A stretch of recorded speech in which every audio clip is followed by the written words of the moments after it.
Italian rabbit stew is a savory creation combining the luscious earthy meat with plum tomatoes, briny niçoise olives, and aromatic rosemary. A rich repast served at residences and ristoranti in Tuscany, stufato di coniglio was regularly among my childhood fare.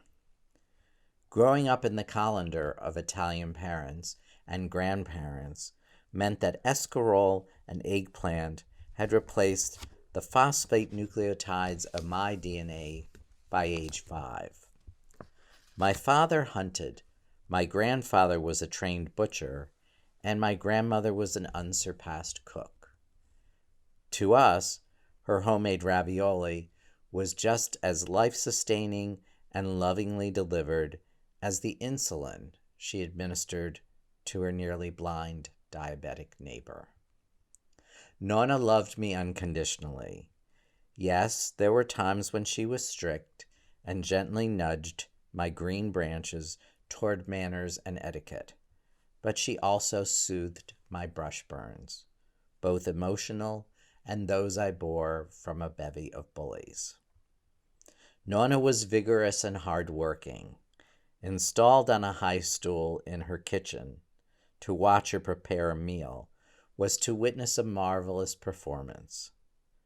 Her knife skills were not metered like those of today's iron chefs, but showed passion and were equally precise. During these food prep missions, I observed that she'd shelter her wedding bands in a cracked dish from Perugia, a piece of earthenware that sunbathed on the windowsill above her sink.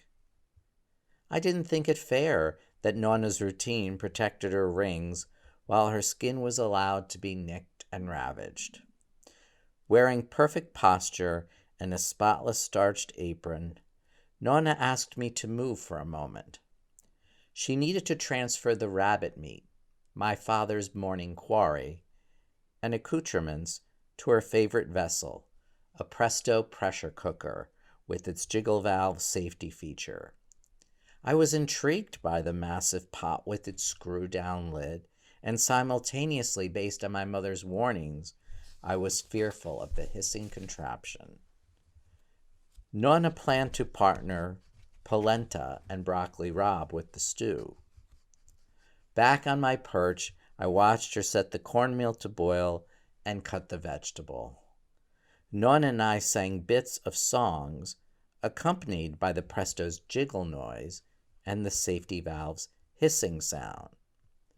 Then, without warning, our chim-chim-cheree world changed. Beneath a mantle of perspiration, Nonna's face slid from delight to dread. The pressure cooker safety valve had become silent and wasn't jiggling one bit. I fixed on my grandmother as panic punched her gut and her eyes doubled in size. I knew instantly from her appearance and replay of Mom's cautions that the pot was morphing itself from a cooking vessel into a giant metallic bomb. Its black pressure pin was at full height. My grandmother screamed, "Angelo!" My father, scanning the newspaper at Nonna's kitchen table, immediately reacted. Nonna and I tucked back into the wall as Dad took his place in the kitchen to stem the catastrophe. "Angelo, the pressure cooker's going to explode." My father opened the kitchen door without hesitation, showcasing the 3-foot drift of snow from a recent storm. Grabbing hot pads and then the handles of the deadly device, he telegraphed his intent.